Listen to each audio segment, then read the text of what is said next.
जिनकी इस अथक प्रयास से, प्रबल प्रयास से ये पवित्र कथा श्रवण करने का सौभाग्य आप और हमको प्राप्त हुआ है। और तेरी कृपा बिना न हिले एक भी लेते विश्वास तेरी कृपा से तनु तनु बखान क्या करूं मैं राखों के ढेर का चपटी बबूत में खजाना कुबेर का गंगाधार मुक्ति द्वार ओंकार तू भोले ओंकार तू आयो शरण तिहारी शंभु तार तार तू। एक आत्मा, दूसरा परमात्मा। दुनिया में सबसे सब कुछ छुप सकता है, पर एक आत्मा ऐसी होती है, एक आत्मा ऐसी होती। गला पकड़ रहा है, साउंड, गला खींचना पड़ रहा है, गला बहुत तकलीफ दे रहा है। एक आत्मा ऐसी होती है जिसको सब कुछ ज्ञात होता है। आपके जीवन में आप कैसा कर्म कर रहे हैं, आपके जीवन में आप कैसा कर्म कर चुके हैं और किस कर्म की ओर आप बढ़ रहे हैं।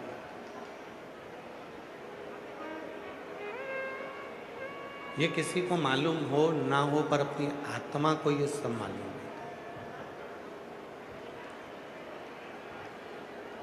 अपने चित्त को ये सब मालूम है।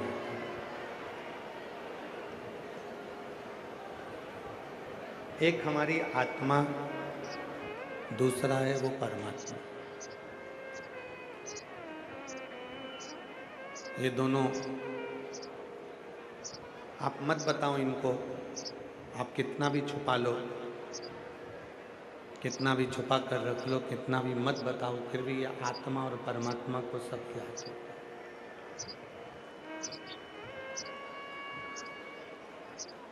इसीलिए शिव महापुराण की कथा कहती है, शिव पुराण कहती है कि आत्मचिंतन बहुत जरूरी है। आत्मचिंतन से मतलब है कि जो हम कर्म कर रहे हैं, जिस कर्म की ओर हम बढ़ रहे हैं, उसका चिंतन जरूरी।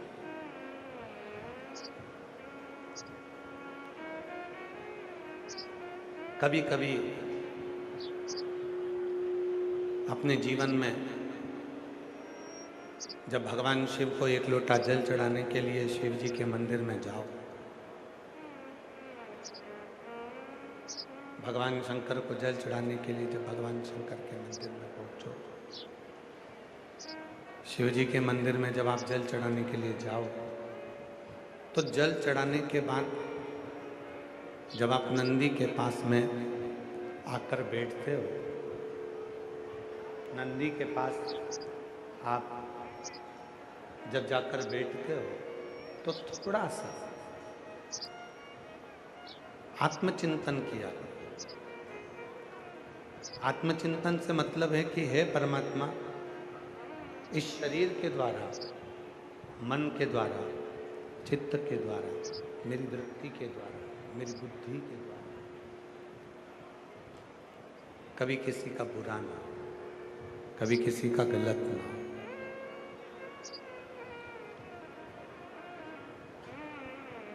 कहते हैं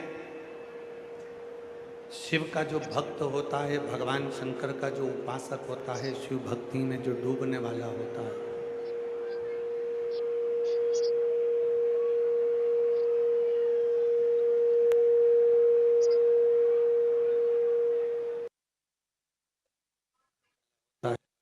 शंकर की जो उपासना करने वाला होता है, वो अपने चित्त को, अपनी वृत्ति को, अपने मन को कोई भी कर्म करता है तो उस कर्म में शिव को समर्पित करता है।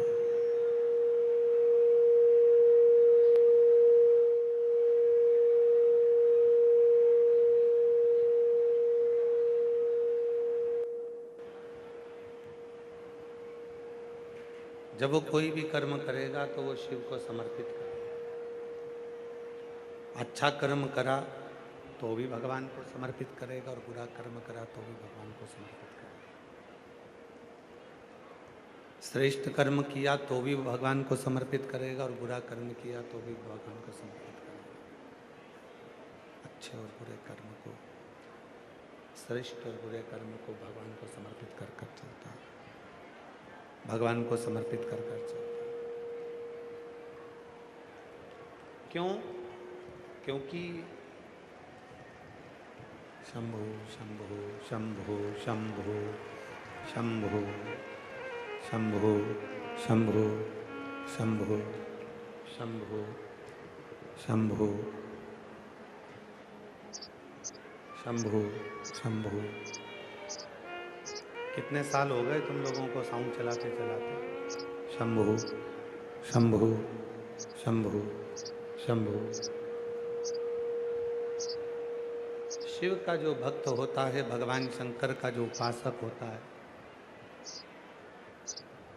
शिव की जो साधना करने वाला होता है, शंकर की जो आराधना करने वाला होता है, शिव साधना में जुटू बनने वाला होता है,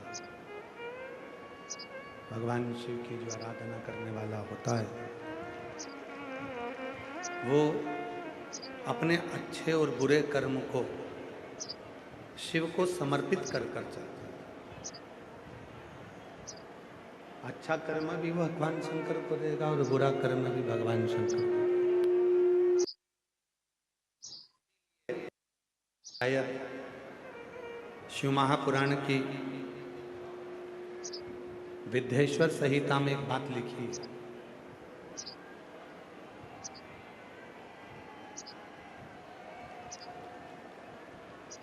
शिव महापुराण की विद्धेश्वर संहिता में एक सुंदर सी बात लिखी है कि इधर की आवाज बढ़ा दो बाबा। शंभु। शिव महापुराण की विद्धेश्वर संहिता में एक बात लिखी है कि जो बेलपत्र है, चाहे वो बेलपत्र कैसा भी हो, पूर्ण बेलपत्र है तो भी वो शिव जी को स्वीकार।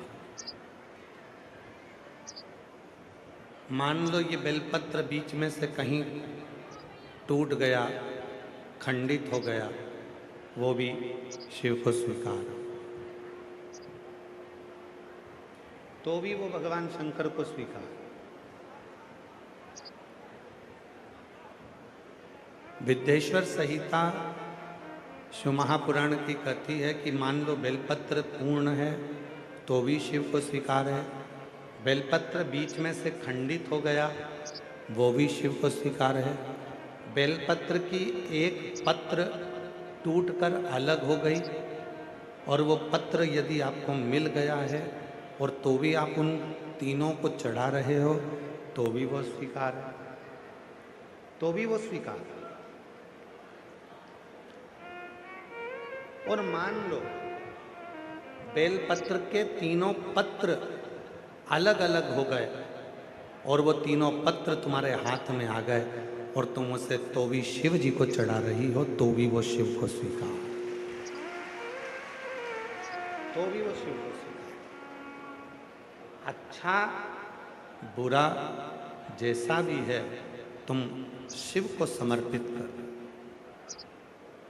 अच्छी सोच, बुरी सोच, अच्छी बुद्धि, बुरी बुद्धि, अच्छा चित्त, बुरा चित्त, अच्छा मन, बुरा मन, जो भी है हम सब शिव को वही समर्पित कर। तेरा तुझको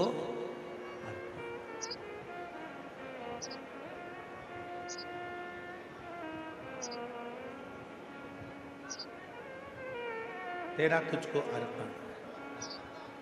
ये पत्र चाहे इनके 1000 टुकड़े हो जाएं,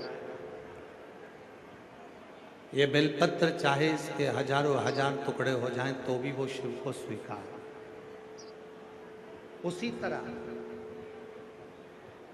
जैसे शंकर भगवान का शिवलिंग होता है,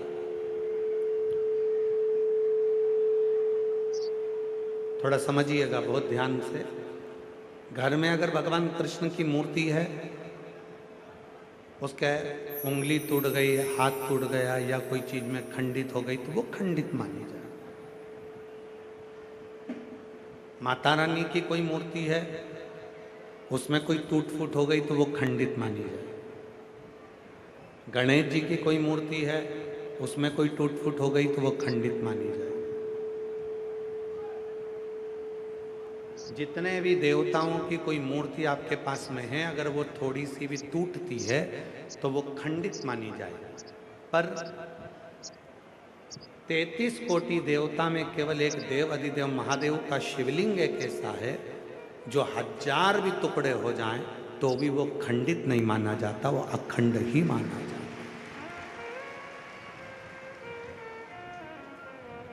वो खंडित नहीं कहलाया। आपके घर में अगर कोई शंकर भगवान का शिवलिंग रखा है, उसके 4 टुकड़े हो गए, 3 टुकड़े हो गए, कोई बच्चे ने उसको गिरा दिया, स्नान कराते कराते खंडित हो गया, उसके टुकड़े टुकड़े हो गए, 1000 टुकड़े हो गए उसके, तो भी वो खंडित नहीं कहलाए। वो खंडित नहीं हो सकता, वो अखंड है। शिवलिंग कभी खंडित नहीं माना जाता, उसको अखंड माना जाता। उसी तरह आपको बताया अभियाल कि ये बेलपत्र का एक पत्ता, ये दूसरा पत्ता, ये बेलपत्र का तीसरा पत्ता, ये तीनों पत्ते मान लो टूट गए, अलग अलग हो गए, आप चढ़ाने के लिए लेकर गए थे और ये पत्ते टूट कर अलग अलग हो गए, तो भी यदि आप इन तीनों पत्तों को एक साथ रखकर भी शिव को चढ़ा रहे हो तो भी वो अखंड ही माना जाएगा। वो खंडित नहीं, उसमें खंडता नहीं। अच्छा है शिव का, बुरा है शिव का। मात पिता तुम शरण गाऊं मैं किसकी, स्वामी शरण गाऊं मैं किसकी, तुम बिन और न दूजा, प्रभु बिन और ना दूजा, आस करूं मैं किसकी, ओम जय जगदीश।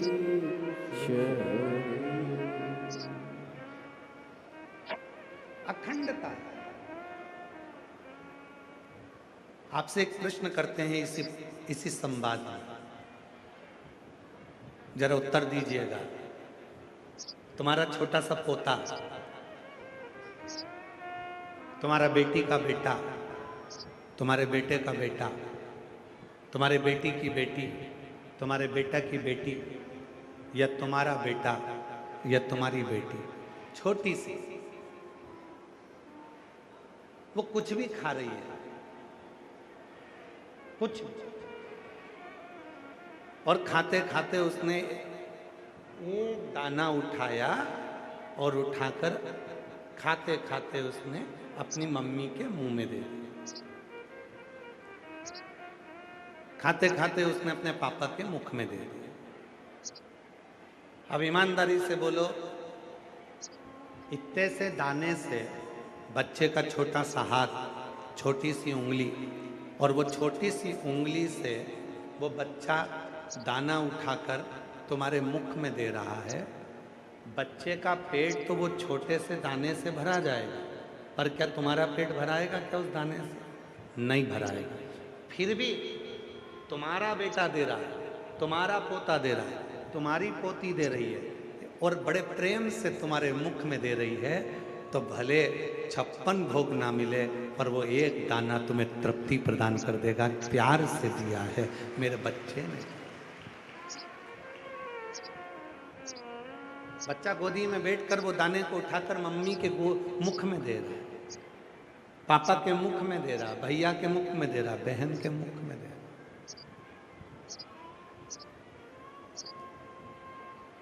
छोटा सा दाना।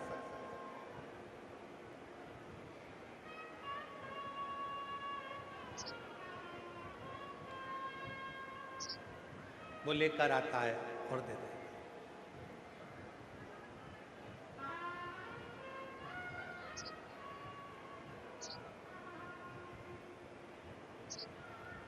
और वो इतना सा दाना हमको जो तृप्ति देता है, वो तृप्ति मूल हो जाता है। वो तृप्ति एक बिल्कुल छोटा सा दाना वो लाके दिया और उसमें हमको तृप्ति। अब वो दाना इतना बड़ा नहीं है, वो भोजन का कोरा इतना बड़ा नहीं है, पर वो दाना जो उसने प्रेम से दिया है वो तृप्त कर रहा है। जो उसने दिया है उसमें हमको तृप्ति मिली। उसी तरह आप पिता हो, भगवान शंकर पिता है, माँ जगतजननी दुर्गा भवानी माँ है। आप सब, हम और आप उस शिव के पुत्र पुत्री हैं, बेटा बेटी हैं। हम अगर अच्छा भी देंगे तो भी वो स्वीकार करेगा, और हम उसे बुरा भी देंगे तो भी वो स्वीकार करेगा और खुश होगा कि मेरे बच्चे ने कम से कम मुझे कुछ तो दिया, कुछ तो प्रदान करा।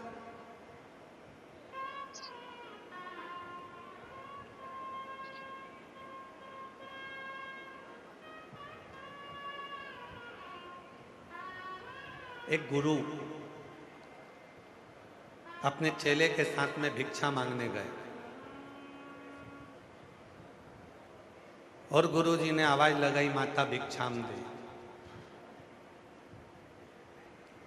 बच्ची दौड़कर अंदर गई, अपनी मां से कहा कि मां दरवाजे पर कोई गुरु आए हैं, भिक्षा मांगे।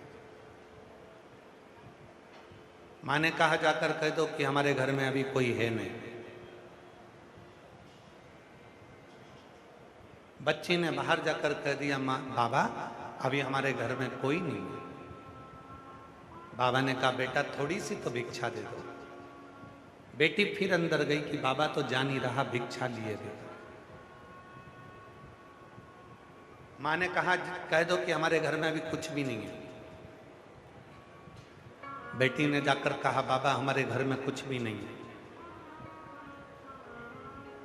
बाबा ने कहा बेटा मैं बिना भिक्षा के जाऊंगा नहीं। एक काम कर, झाड़ू लगा दे, थोड़ा सा कचरा मेरे कमंडल में डाल।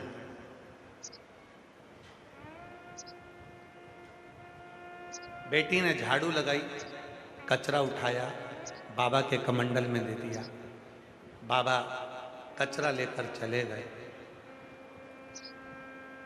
चेले ने पूछा गुरुजी से, गुरुजी उसने भोजन नहीं दिया, अन्न नहीं दिया, कचरा दिया, तुम इस कचरे का करोगे क्या? गुरुजी ने वो कचरा लिया, आगे जाकर फेंक दिया। जब कचरा फेंकना ही था तो तुम लेकर क्यों आए? गुरुजी ने कहा, उसकी माँ ने अपनी बेटी को ये सिखा दिया कि संत आए तो कह देना कि कोई है नहीं, संत आए तो कह देना कुछ नहीं है। मैंने उस बेटी को सिखाया है कि संत दरवाजे पर आए तो खाली ना जाए, भले कुछ भी दो पर देकर भेजो। बेटी ने कम से कम आज कचरा दिया है, जब शादी होकर जाएगी तो दरवाजे से किसी संत को कभी खाली नहीं भेजे। देने की जो आदत है वो बचपन से होती है। प्रार्थना की जो आदत है वो बचपन से होती है।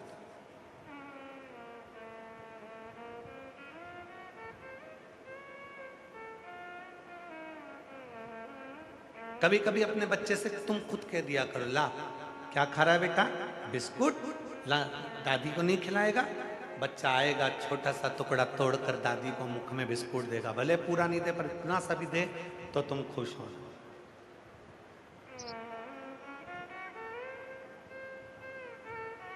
प्रसन्न होना। मेरा भोला बाबा ऐसा ही है, मेरा भोलानाथ ऐसा ही है। सारी दुनिया ने उसके लिए कहा कि शंकर जी को अखंड बेलपत्र चढ़ाया करो, टूटी हुई बेलपत्र शिव जी को नहीं चढ़ाना चाहिए। शंकर भगवान को टूटी बेलपत्र नहीं चढ़ती। किसी ने कह दिया शंकर जी को ये नहीं चढ़ता।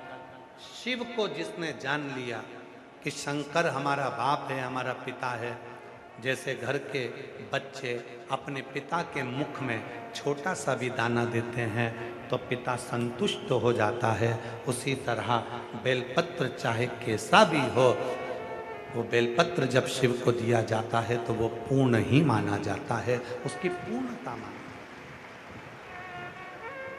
कई लोगों का शरीर बेकार हो जाता है, कष्ट हो जाता है, रोग आता है, बीमारी आती है, और वो उसने सुना कि सियोर वाले बाबा ने कहा है कि बेलपत्र चढ़ी हुई खाना चाहिए।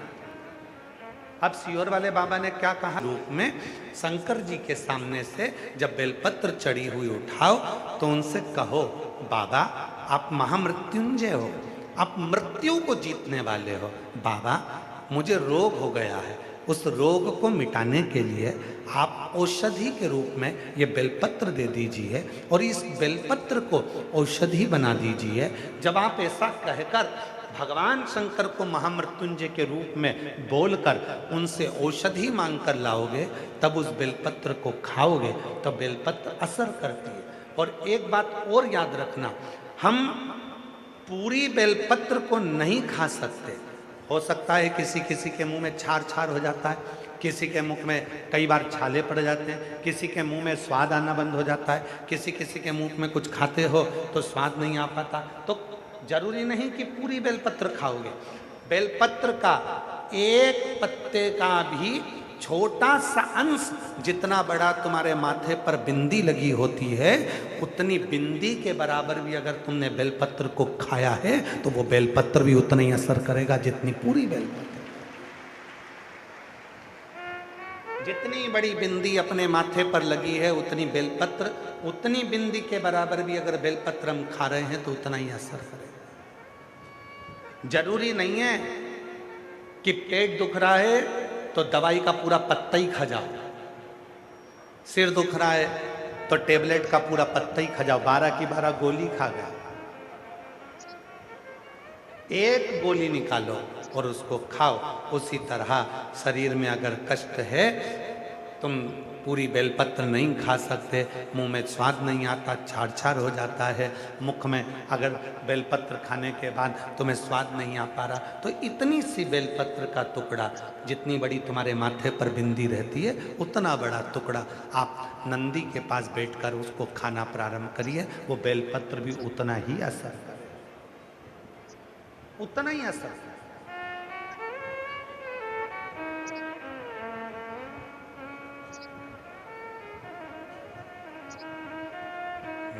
मैंने तेरे ही भरोसे बाबा, तेरे ही भरोसे हवा बिच उड़ती जावागे बाबा, डोर तो छठी कटी जावागे भोले मैं तेरी पतंग, शंभू मैं तेरी पतंग। जरूरी नहीं है कि तुम बहुत सारा खाओगे तो असर करे।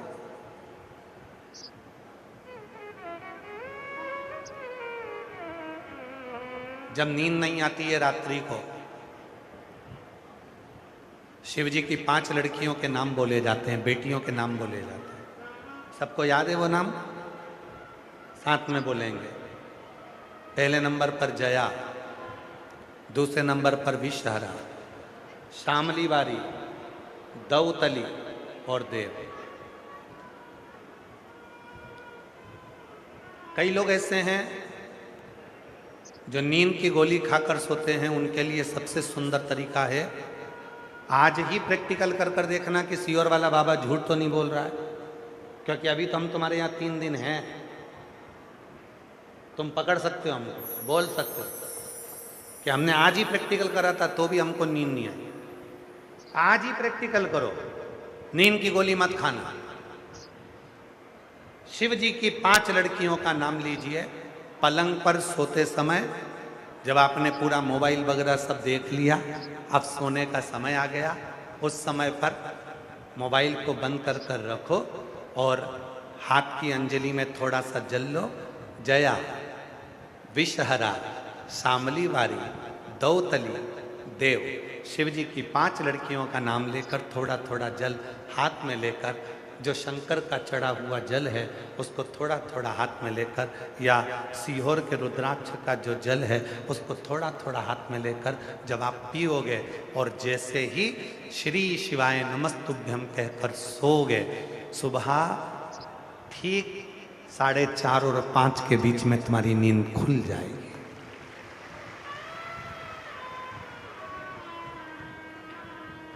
ये कोई नाम साधारण नहीं है। शिव जी की 6 लड़कियां हैं, जया विषहरा शामली बारी दौतली देव और अशोक सुंदरी। ये 6 लड़कियां कोई साधारण नहीं है। इन 6 बेटियों के नाम का उच्चारण हमारे जीवन में सुख देता।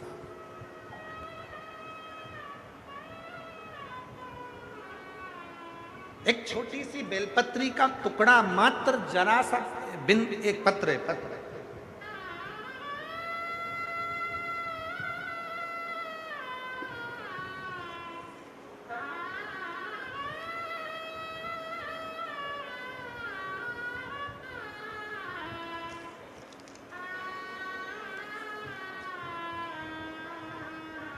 राम प्रसाद जांगड़ा, कहीं बैठे हों।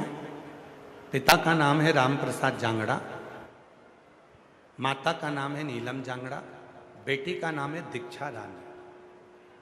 कहीं बैठी हों तो हाथ हिला सकते। गांव है डांडी भोजराज, फतेहाबाद हरियाणा की रहने वाली। भोले बाबा, 1 लोटे जल का मैं क्या बखान करूं। मेरी बेटी की उम्र 18 साल हो गई है, जो जन्म से विकलांग है।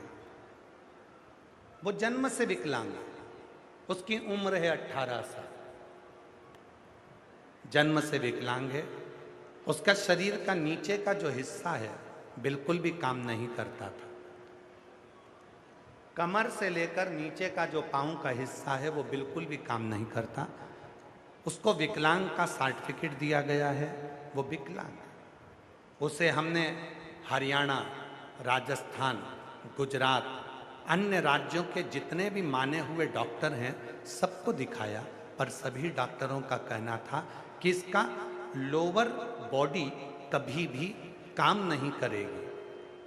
बेटी 18 साल की हो गई, इसकी लोअर जो बॉडी है, नीचे की जो बॉडी है वो कोई काम नहीं करेगी। गुरुदेव, यह सुनकर हम थोड़ा सा उदास हुए, पर हमने हार नहीं मानी। मुझे भोले बाबा पर पूर्ण विश्वास था, वह मेरी बेटी को ठीक करेंगे। किसी ने आपकी कथा के बारे में बताया और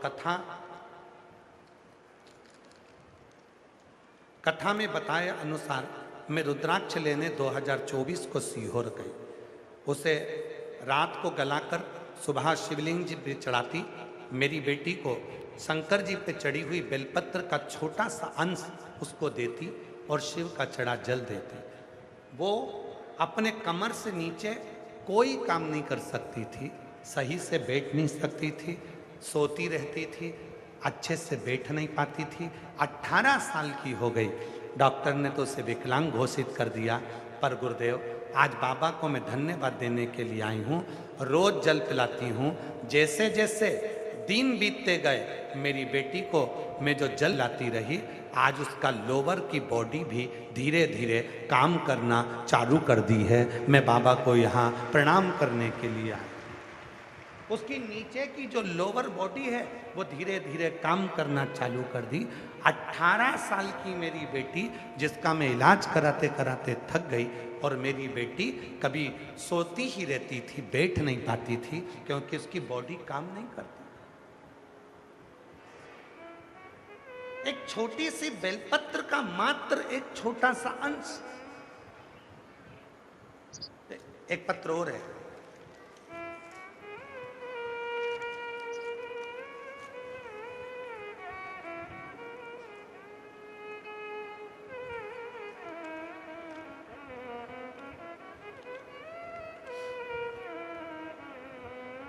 मेरा नाम है सलिंद्रो देवी, पति प्रदीप कुमार, अधो अधो अघोवा, जिला अंबाला की निवासी हूँ। कहीं बैठी हूँ तो हाथ हिला सकती हैं। जिला अंबाला से आई हैं। पति का नाम प्रदीप कुमार, मैं सलिंद्रो देवी, मेरा मोबाइल नंबर ये है। मेरे पति को 2025 को कैंसर की बीमारी का पता चला। मेरे परिवार काफ़ी घबरा गए। डॉक्टर साहब को हमने ऑपरेशन के लिए बोल दिया। डॉक्टर ने ऑपरेशन के लिए बोला। मेरी बड़ी दीदी और मेरे पति को घर देखने के लिए आई। उन्होंने हमें कहा, सीहोर के रुद्राक्ष की महिमा के बारे में बताया। मेरा पति और दीदी सीहोर की कावड़ भरने के लिए गए और वहाँ पर कंकर शंकर का पूजन किया। हमको नहीं मालूम कि सीहोर की कावड़ में ऐसा क्या होता है, पर जितनों से भी पूछा उसने एक ही बात कही कि सीहोर की कावड़ 3 महीने के अंदर फल दे देती है। तो हम भी कावड़ भरे और कावड़ भरकर जब हम वहाँ कंकर शंकर पूजन कर कर आए, बाबा से विनती कर कर आए और गुरुदेव लगभग 3 मंथ के अंदर बाबा ने ऐसी कृपा करी कि मेरे पति को मैं वो रुद्राक्ष का जल देना प्रारंभ करी और अपने पति की जांच कराने के लिए वापस हॉस्पिटल लेकर गई तो डॉक्टर ने कह दिया कि अब तुम्हारे पति को कैंसर नहीं है, उसका कैंसर ठीक हो गया है, उसका कैंसर ठीक हो गया है। बाबा, आज मैं बाबा को धन्यवाद देने के लिए आई हूँ। पति का कैंसर तो 3 महीने में बाबा ने ठीक कर दिया, पर गुरुजी 6 महीने के बाद उसको पैरालिसिस हो गया। हमने भोले बाबा में अपना अटूट विश्वास बताए रखा और रुद्राक्ष का जल अपने पति को पैरालिसिस में भी देते रहे। बाबा शिव ने ऐसी कृपा करी, आज मेरा पति पूर्ण तरह से ठीक हो गया है और बाबा की कृपा से यहाँ घरुंडा में कथा सुनने के लिए हम लोग आए हुए हैं, कथा श्रवण कर रहे हैं। एक बार जोरदार ताली बजाएं। कहीं बैठे हों तो आ सकते हैं। मैं सलिंद्रो देवी, पति प्रदीप कुमार, अधोवा, जिला अंबाला की रहने वाली हूँ। मेरा मोबाइल नंबर ये। शिव शिव जरूरी नहीं कि हम बहुत बड़ी बेलपत्र खाएंगे तो वो बेलपत्र असर करेगा। कई लोग व्यासपीठ से अच्छी बात सुन नहीं पाते और आधी अधूरी बात सुन लेते हैं।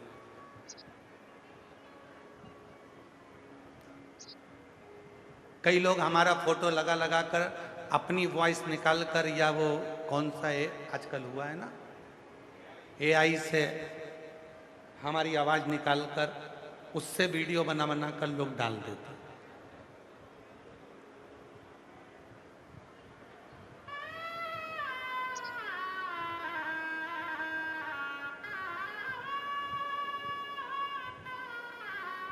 कई लोग अलग अलग वीडियो, यहाँ तक कि कई लोग हमारे साथ में हमारी पत्नी का मुख तो उन्होंने कभी देखा नहीं है जिंदगी में। ना जाने कौन कौन सी को जोड़कर हमारा फोटो चिपका कर देते, गुरु माता का दर्शन कर लो। अब जिस गुरु माता का मुख केवल उनके पिता ने और माँ ने देखा होगा और शादी के बाद हमने देखा होगा, यहाँ तक कि मेरे पूरे सीहोर वालों ने भी आज मेरे हमारी धर्म पत्नी का मुख नहीं देखा होगा और उस की फोटो में लगा ये मारा है। AI से सब कुछ हो सकता है, वो जो करना चाहता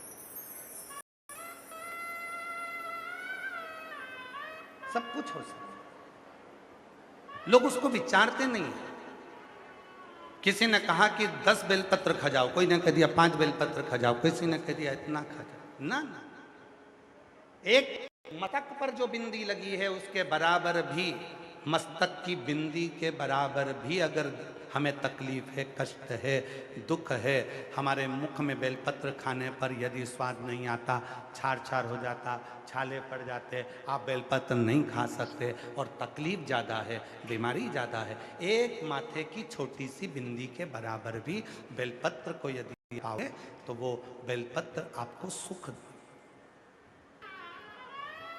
वो सुख दे।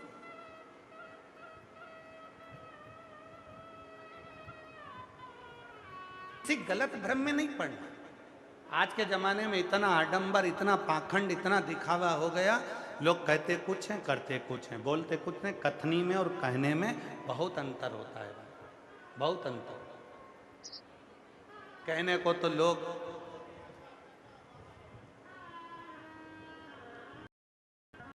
महाराज, आज आप लोग कथा श्रवण कर रहे हैं और पूरी घरोंडा की मंडी यहाँ पर बैठी हुई है, सारे व्यापारी गण बैठे हुए हैं।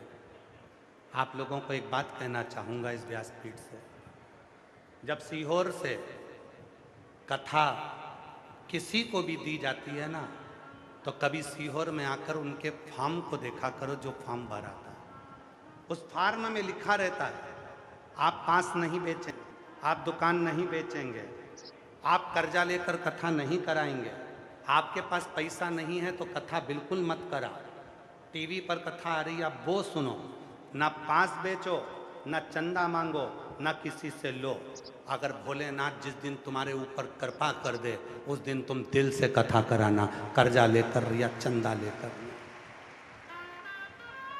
फार्म भरा जाता है, जो कथा लेकर आता है उसके सिग्नेचर होते हैं, उसके साइन लगते हैं, उसकी वीडियो बनती है, ऑफिस में जमा होती है।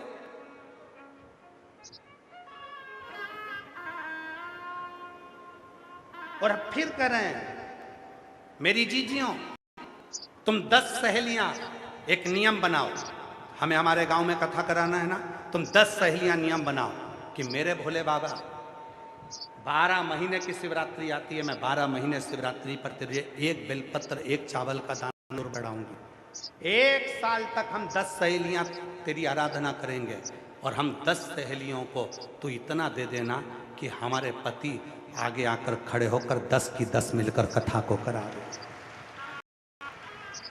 कर्जा लेकर नहीं, कर्जा मांग कर नहीं, किसी की अठन्नी लेकर नहीं, नहीं है टीवी पर कथा सुनो, दिल से सुनो। तुम्हारा ये भाई तुमको कभी कर्जे में देखना पसंद नहीं करे, कभी जिंदगी में आपके ऊपर कर्जा हो ये हमको पसंद नहीं है। हम यहाँ तक कहते हैं अपनी व्यासपीठ से कि बैंक से भी अगर कुछ लिया है तो उसको देने का प्रयास करो, किसी से अठन्नी ली है तो देने का प्रयास करो। जब मेरे भोले बाबा को तुम अपना 3 घंटा समय देते हो तो मेरा भोले बाबा भी तुम्हारे दुखड़े मिटाने के लिए तुम्हारे दरवाजे पर खड़ा है, कर्जा लेकर नहीं। और आज पूरे हर सभा धरोंडा अनाज मंडी के जितने भी भाई बहन हैं, जितनी भी धरोंडा की सारी समाजें हैं, मैं उनको दंडवत प्रणाम करता हूँ, आपके चरणों को नमन करता हूँ। आप जैसे लोग नहीं होंगे जिन्होंने इस कथा को हृदय से अपनी हथेली पर संभाल लिया, शिव का रूप धारण कर। जीजियों, हमने 30 साल में ढेरों कथाएं करी हैं, महीने की 3 कथा होती हैं, लाखों हजारों कथाएं चलती रहती हैं। पर जो हरियाणा में देखा ना, मंडी में प्रवेश करते समय राइट हैंड पर भोजन भंडारा चल रहा, थोड़ा आगे बढ़ो तो कोई पानी पिला रहा। धरोंडा मंडी के एक दुकानदारों ने अपने दरवाजे पर मटके भर कर रख दिए, पानी की बोतल बांट रहा है, शरबत बॉटल बांट रहा है, पेप्सी बांट रहा है, कहीं फ्रूटी बांट रहा है, कहीं टॉफी बांट रहा है, कहीं बिस्कुट बांट रहा है, कोई खाना बांट रहा है। और कई कई तो ऐसे हैं जिन्होंने अपनी मोटरसाइकिलों लगा दी बुजुर्गों के लिए, कई ऐसे हैं जिन्होंने ई रिक्शा लगा दिया बुजुर्गों के लिए, और कई हरियाणा की पुलिस को धन्यवाद दूंगा जिस नज़ारा हमने कल देखा उस पुलिस को भी मैं सलूट मारता हूं कि हरियाणा के कलेक्टर महोदय, आईजी, डीआईजी, कमिश्नर, यहाँ के टीआई, यहाँ के एसपी, यहाँ के एसएस, प्रशासन। कल हमने एक नज़ारा देखा कि एक बुजुर्ग माता जब पैदल चलकर आ रही थी और उससे चला नहीं जा रहा था, वो अपने साथ एक बैग भी रखी थी, तो एक पुलिस वाले ने साइड में, वो बच्चा कहता है मुझे डबल चलाना नहीं आता, पुलिस वाले ने खुद गाड़ी लेकर उस बूढ़ी माँ को मंडी के गेट तक छोड़ा। उसके लिए साधुता देता हूं। ये पुलिस का एक नजारा है, ये हमारे भारत की शासन प्रशासन का एक नजारा है, ये हरियाणा गवर्नमेंट का एक नजारा है कि उनका मुख ये भी एक नजारा देता है। ये हरियाणा कहे ना, इस हरियाणा ने मन को हर लिया है। इतना प्रेम, इतनी वात्सल्यता, इतनी करुणता, बच्चा बच्चा टॉफी, पानी, बिस्कुट रहा, सेवा कर रहा है। मैं नमन करता हूँ जीजियों आपके स्वभाव को, और मंडी के रहने वाले सभी घरोंडा वासियों को मैं दंडवत प्रणाम करता हूँ। यहाँ को भी मैं नमन करता हूँ जो चतुरता से सब चीजों पर ध्यान रखकर इस कथा को सफल बनाने का प्रयास कर रही है। सफल शायद हमारे जीवन में ऐसा पहली बार देखने को मिला जो नजारा। और मैं कहूंगा करनाल वाले, मैं कहूंगा कुरुक्षेत्र वाले, मैं कहूंगा सोनीपत पानीपत वालों, एक बार दिल्ली वालों आकर, दिन में फुर्सत ना मिले तो रात में आकर घरोंडा का एक आनंद देखिए कि घरोंडा व्यापारियों ने मिलकर कितना आनंद कराया। देखो जब सब समाज एक हो जाती है तो कितना आनंद बरसता है। उनको दिखाओ, आओ देखो।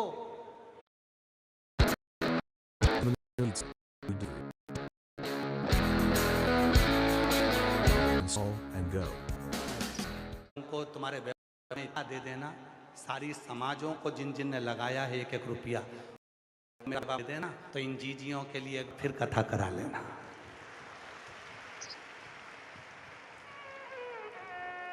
और खबर करना मेरी बहनों भाई और तुम्हारा साला, मेरी बहनों का भाई और तुम्हारा साला कथा करने के लिए जरूर आएगा, सूचना करना।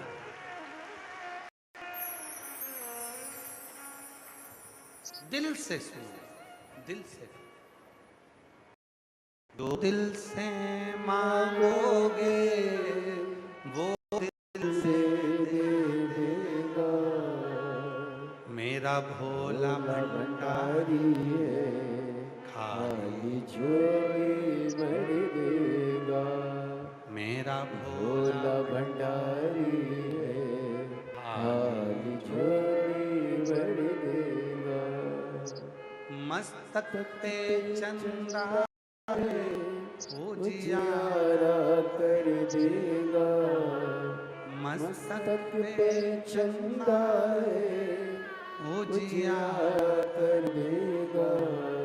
मेरा भोला भंडारी है, खाली झोली भर देगा। मेरा भोला भंडारी है, खाली झोली भर देगा। एक छोटा सा अंश मात्र बेलपत्री का भी हमारे रोग को मुक्त कर सकता। शिव पर चढ़ा हुआ जल भी हमको रोग से मुक्त कर सकता, रोग से मुक्त कर सकता।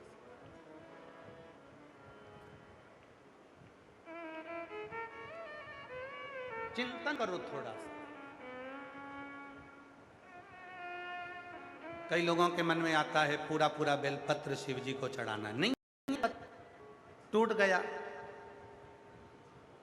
देखो वो बाप है, अपने बच्चों का एक टुकड़ा मात्र भी उसके पास जाएगा तो वो कृपा कर दे। पिता है,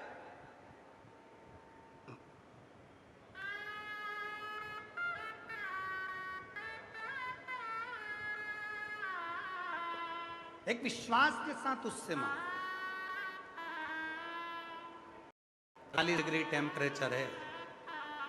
जब हम गाड़ी में आ रहे थे तो गोयल जी गाड़ी चला रहे थे, तो हमने उनसे पूछा कितना टेम्परेचर बाहर का, काय पृथ्वी के करीब है। शायद ये दुनिया की पहली ऐसी पुराण होगी, शिव महापुराण, जिसमें 41 डिग्री टेम्परेचर में भी लोग धूप में बैठकर कथा सुन रहे हैं, छाता लगाकर, आसन बिछाकर, जमीन मिट्टी की तरह तप रही है, उसमें बैठे। किससे मिलने आए हो? सियोर वाले बाबा से नहीं। और सियोर वाले बाबा को तुम ये मत समझना कि हम कुछ तुम्हारा दुख मिटा देंगे। हमारा दुख तो खुद महादेव मिटाता है, तो हम क्या तुम्हारा दुख क्या खाक मिटाएंगे? मत सोचना कि सियोर वाला बाबा तुम्हारा दुख मिटाएगा। हमारे चक्कर में तो रहना ही मत ही बिल्कुल। हम तुम्हारा दुख नहीं, हाँ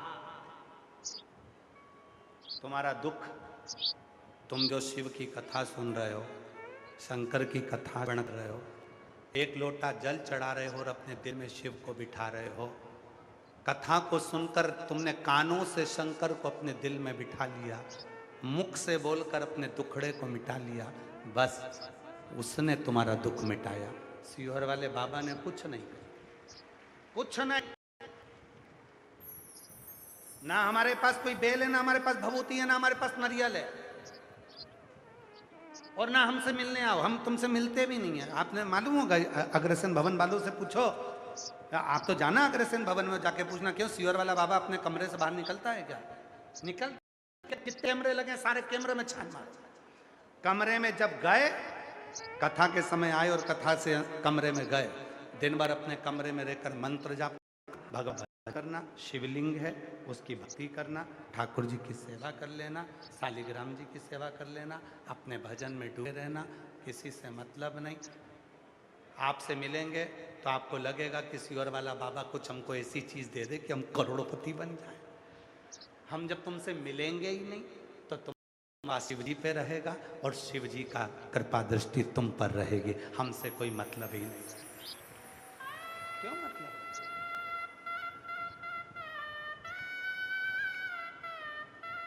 रिश्ता तेरा मेरा सबसे प्यारा, रिश्ता तेरा मेरा सबसे प्यारा, तू मेरा बाबा, मैं हूँ तेरा लाला, मैं हूँ तेरा, तू मेरा बाबा, मैं हूँ तेरा, मैं हूँ तेरा। उस पे भरोसा। एक बहन ने लिखा, गुरुजी एक पत्र में एक बहन लिखी है, देखिए,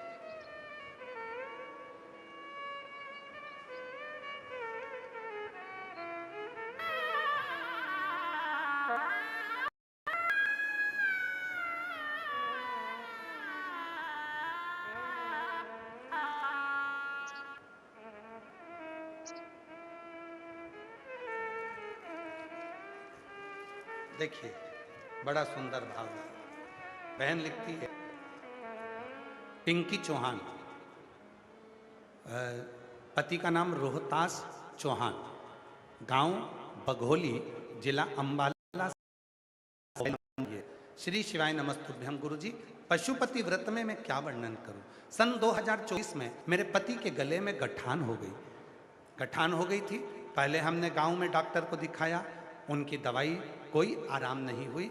तब हमने फिर उनको एमएच दिखाया और वहाँ भी उनको आराम नहीं लगा, गठान बढ़ती चली गई। तब एक डॉक्टर ने कहा ये गठान अच्छी नहीं है, इसकी जांच होगी, भेजा जाएगा। ये गठान कुछ गलत लक्षण देती है, बड़ी बीमारी को संकेत देती है। उसी डॉक्टर के यहाँ दिखाकर हम बाहर निकले थे, वहीं पर फल का ठेला लगा था, उससे हमने फल खरीदे। तो उस फल वाले ने कहा आप क्या दिखाने आए? तो क्या मेरे पति के गठान हो गई गले में। डॉक्टर बोल रहा है बड़ी बीमारी क्या? फल वाला कहता है 1 या 2 बजे सियोर वाला बाबा बाजता है, आप एक बार आसन लगाकर सुनो और शंकर पे हमें लगता है तुम्हें दूसरी बार हॉस्पिटल नहीं आना पड़ेगा। गुरुदेव जिस दिन कथा चालू करी आप पशुपति व्रत के बारे में बता रहे थे, उसी के बाद में सोमवार आया और मैंने पशुपति व्रत किया। पशुपति व्रत कर कर हमने बाबा पर जल चढ़ाया और शिव जी की आराधना करी। रोज जल लाती, पति को देती और पति को देते, फिर हम उसको अपने पति को पीजीआई चंडीगढ़ के हॉस्पिटल ले गए। वहां पर जब इलाज कराने के लिए लेकर गए तो डॉक्टर ने कहा गठान नहीं है, हड्डी बड़ी है। हड्डी का इलाज चालू हुआ और बाबा की ऐसी कृपा हुई कि दूसरी बार फिर हमने चंडीगढ़ के उसी हॉस्पिटल में जांच कराई तो डॉक्टर ने कह दिया इनका तो पूरा गला ठीक है, ना हड्डी बड़ी है ना गठान हुई है। और डॉक्टर ने कह दिया सारी रिपोर्ट नॉर्मल है, सारी रिपोर्ट नॉर्मल। मैं शिव को नमन करने के लिए एक पत्र और देखिए, इस बच्चे का फोटो देखो पहले, और बच्चे का फोटो देखने के बाद में अब पत्र पर ध्यान दें। मैं शांतिपाल घरोंडा निवासी हूँ। मैं शांतिपाल घरोंडा निवासी हूँ। कहीं बैठी हो तो हाथ हिला सकती हैं। मेरा मोबाइल नंबर ये है। गुरुजी मेरी बेटी विदेश में रहती है। 18 वर्षों से कोई संतान उत्पन्न नहीं। डॉक्टरों को दिखाया लेकिन कोई हल नहीं निकला। विदेश के डॉक्टरों को भी दिखाया, विदेश डॉक्टरों ने कह दिया तुम कभी मां नहीं बन सकती। IVF करवाया, टेस्ट भी करवाया, सब कुछ करवाया। विदेश में जो जो इलाज होता है सब करवा चुकी, फिर भी औलाद नहीं हुई। तब आखिरी में किसी के कहने पर ऐसा था कथा के पंडाल में बैठकर जो मांगो वो मिलता है। हम 2024 में तारा बाबा की कुटिया में सिरसा में पहुंच गए। वहां पंडाल की मिट्टी को लेकर मैं आ गई और वही मिट्टी मैंने अपनी बेटी को भेज दी। बेटी को गर्भ से लगाया। गर्भ लगाने के 3 महीने भी नहीं हुए और बाप की कृपा से 18 साल बाद वर्ष 2025 में मेरी बेटी के घर में पुत्र रत्न की प्राप्ति 18 साल के बाद हुई। वो कथा पंडाल की मिट्टी में ऐसा क्या हो जाता है? होता कुछ नहीं है। एक ही चीज होती है, जब इतने सारे शिव भक्त आते हैं प्रेम से श्री शिवाय नमस्तु उनके करने से, उनकी साधना से, उनकी आराधना से लोग कहते हैं संत बड़े, लोग कहे साधु बड़ा, लोग कहे सन्यासी बड़ा। शिव पुराण कहती है शंकर की कथा सुनने वाले भक्त बड़े 45 डिग्री टेम्परेचर में भी अपना AC और कमरा छोड़कर, पंखा छोड़कर, कूलर छोड़कर यहाँ भट्टी जैसे तप रहे हैं और कथा का 1 बजे से 4 बजे तक इंतजार करते हैं। रात भजन जाते हैं तो वहाँ की मिट्टी साधारण नहीं रहती, वहाँ की मिट्टी भी चंदन बन जाती है और वो फल देने लगती है, वो भी फल देती है। कहीं बैठी हो घरोंडा से, शांतिपाल घरोंडा की निवासी है। मेरा मोबाइल नंबर ये है। कहीं बैठी हो तो आ सकती है। शिव तत्व जो जैसी भावना वो वैसा ही फल पाया, नहीं खाली उसे लौटाया, वो मन ही मन हर्षा शिवाने लुटाया।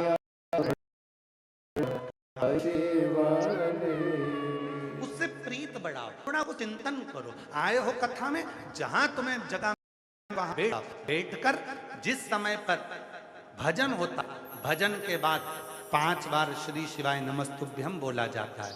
बोलने के बाद कहा जाता है बाबा मेरे सब दुख काटो। उसके बाद थोड़ी देर मौन हुआ जाता है। जब 2 सेकंड के लिए 1 मिनट के लिए 1 मिनट के लिए जब मौन हो, उस समय पर तुम अपने बाप से, अपने पिता से, शिव से अपने दिल की बात कहो, उससे कहो, उससे बोलो, वो सुनेगा। और यहां से जाते जाते कहकर जाना इतना देना मेरी में कि मैं भी एक बार शिव महापुराण की कथा अपने नगर में, अपने गांव में करूं। कम ना देना, किसी से मकर नहीं, कर्जा लेकर नहीं, अपने बल। जिसका बाप कुबेरेश्वर महादेव हो उसको मांगने की जरूरत ना पड़े। तुम दे, तुम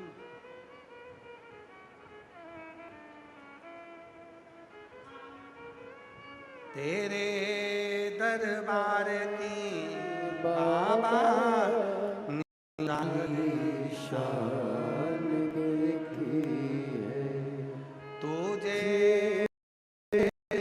नहीं देखा हर झोली घड़ी देखी है मुख दुनिया मोड़ेगी बाबा तू केड़ा नामो मुख दुनिया मोड़ेगी बाबा तू केड़ा नामो मेरी एक छात्र में गुरु ने कचरा मांग लिया क्योंकि देने की आदत डल गई।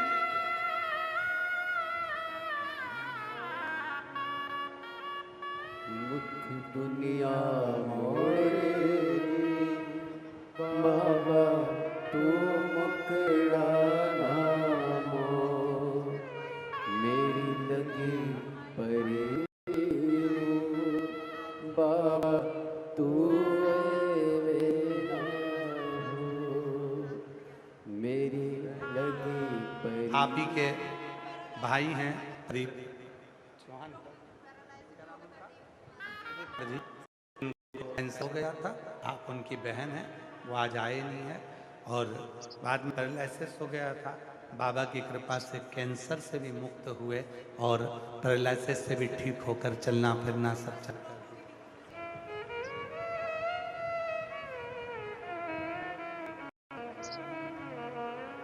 वो शिव है,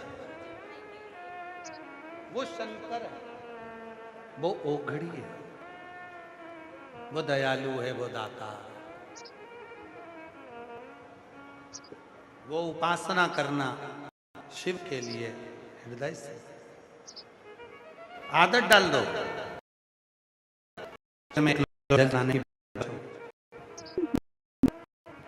दुनिया का कोई व्यक्ति कितना भी ना करे कि तुम भगवान संग को बजो, शिव के मंदिर मत जाओ, जोड़ भरे मत आओ, उनके हाथ जोड़ कह देना मैं तेरी रिश्तेदारी खत्म कर दिया,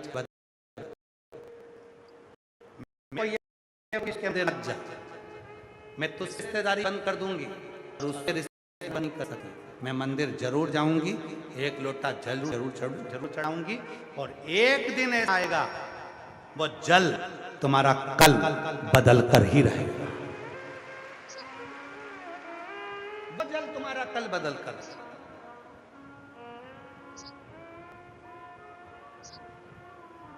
बदलेगा वो।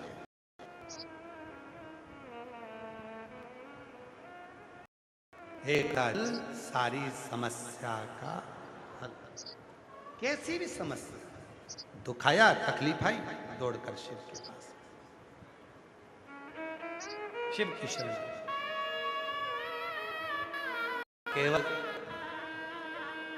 आपने जल नहीं चढ़ाया, आप ये भी मत सोचना कि केवल राम श्री राम जब लंका पर आक्रमण करने के लिए गए और सेतु नहीं बन रहा था, बहुत बड़ी समस्या भगवान श्री राम जी के सामने आकर खड़ी हो गई थी कि ये सेतु कैसे बनेगा। तब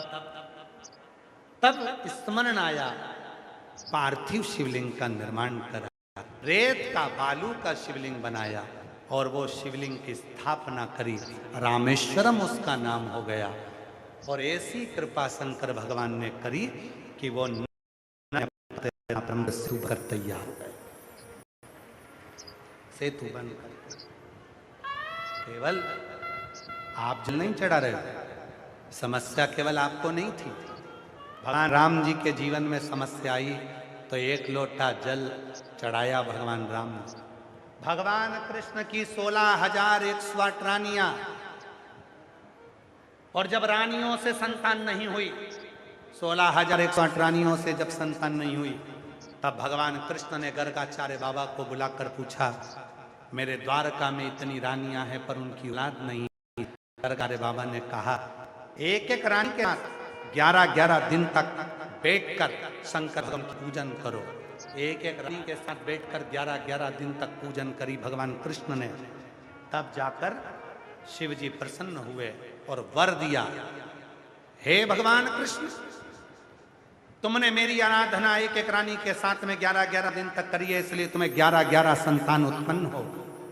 एक एक रानी 10 बेटा, एक बेटी, 10 छोरा, एक छोरी होंगे। तब भगवान कृष्ण की प्रत्येक रानी से 11-11 बच्चे हुए और 1,77,186 भगवान शंकर की कृपा से कृष्ण भगवान के बच्चे थे। तब केवल तुम जल नहीं चढ़ा रहे।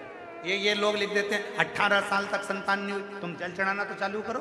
किसी ने लिख दिया हमें कल एक माता की कितना 24 साल तक औलाद नहीं हुई, तुमने जल चढ़ाना चालू करा, उसने कल तुम्हारा कल बदल दिया। तुम जल चढ़ाओ तो सही, तुम विश्वास से जाओ तो सही, तुम भरोसा ही नहीं करते। थोड़े दिन जल चढ़ा तुम्हारे मन में आने लगता है कि अरे बाबा अब मैं जल चढ़ाते चढ़ाते थक गई, बाबा तो मेरी सुन ही नहीं रहे, मन में आने लगता है कि जल ही ना चढ़ाओ।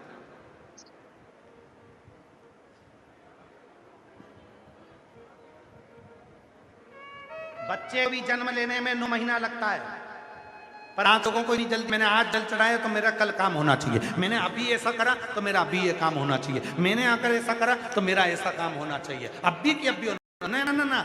बच्चे को जन्म लेने में 9 महीना लगता है, इसलिए जल चढ़ाते रहो, रोज शिव के मंदिर जाते रहो। और जब जब मोबाइल पर तुम्हें शिव महापुराण की कथा जब तुम्हें सूचना मिल जाए कि कुबेरेश्वर बाबा के धाम ये चलकर ये कुबेरेश्वर बाबा की पोथी आई है, उस दिन पंडाल में बैठकर कथा श्रवण कर लो और अपने बाप से अपने दिल की बात लो, उनकर स्वयं शिव